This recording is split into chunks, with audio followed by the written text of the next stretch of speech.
خوش آمدید ہے آپ کا اے آئی داستان میں، جہاں ہم تاریخ کے سنہری اوراق کو جدید انداز میں زندہ کرتے ہیں اور آپ کو لے جاتے ہیں عظیم حکمرانوں اور ہیروز کی حیران کن داستانوں کی طرف۔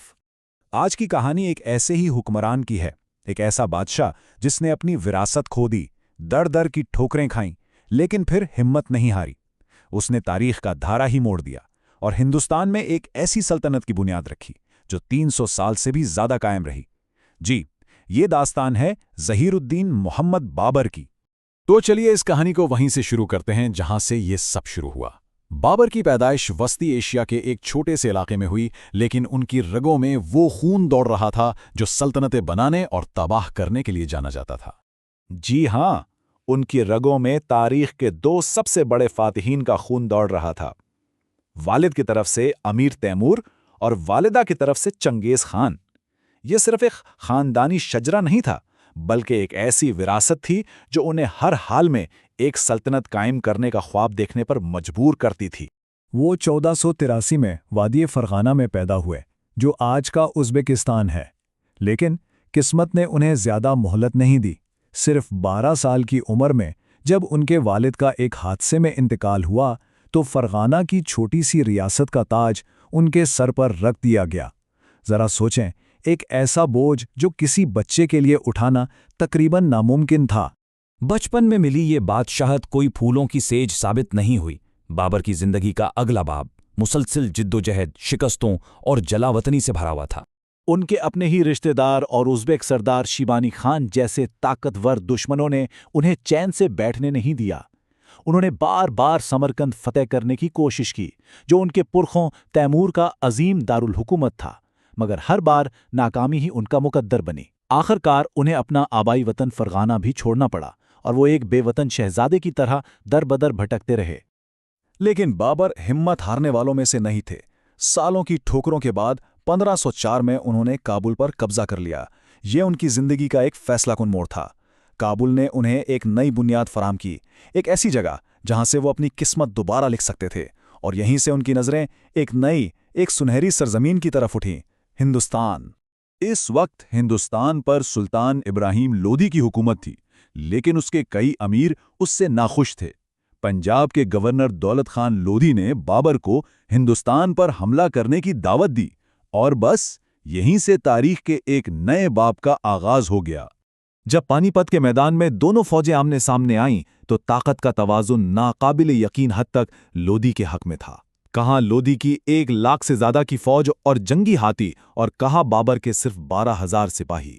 لیکن بابر اپنے ساتھ ایک ایسی چیز لائے تھے جو ہندوستان کے میدان جنگ کے لیے بالکل نہیں تھی، ایک ایسا ہتھیار جو صرف جسموں کو نہیں بلکہ ہمتوں کو بھی توڑ دیتا تھا، اور وہ تھا توپ خانہ۔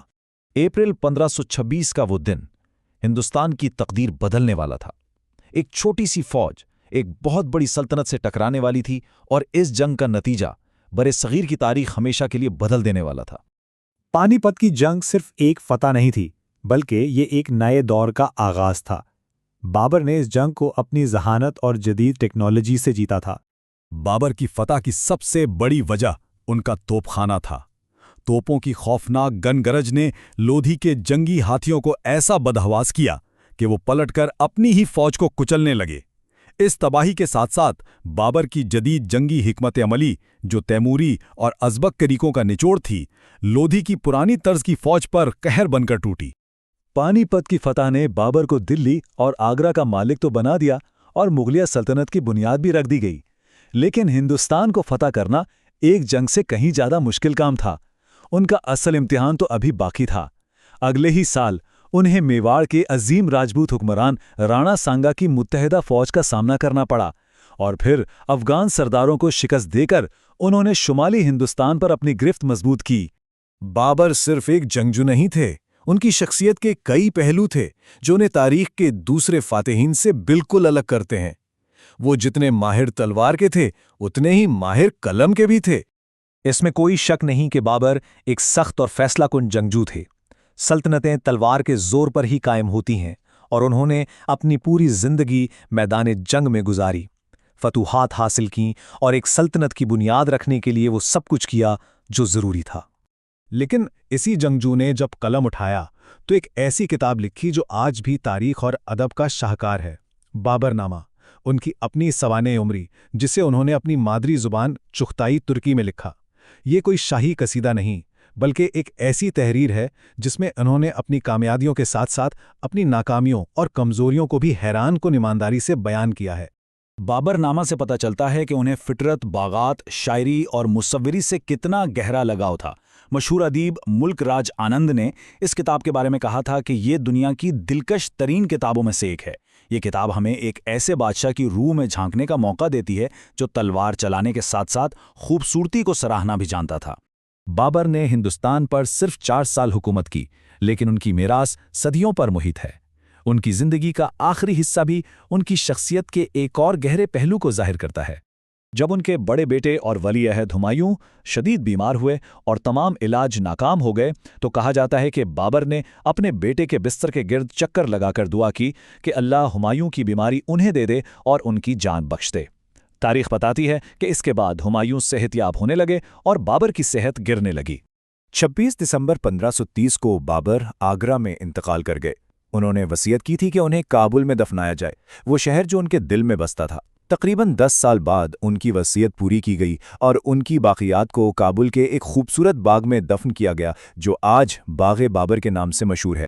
جس سلطنت کی بنیاد بابر نے اپنی انتھک جدوجہد، شکستوں اور امید سے رکھی تھی، وہ 3 صدیوں سے زیادہ برے صغیر پر حکومت کرتی رہی اور اس نے یہاں کے فن، ثقافت اور تاریخ پر گہرے نشان چھوڑے۔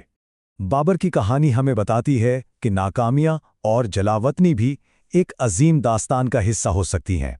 یہ ایک ایسے شخص کی کہانی ہے جس نے سب کچھ کھو کر وہ کچھ حاصل کیا جس کا شاید اس نے خود بھی تصور نہ کیا ہو۔ اگر آپ کو تاریخ کی ایسی ہی زبردست کہانیاں پسند ہیں تو AI داستان کو سبسکرائب کرنا نہ بھولیں۔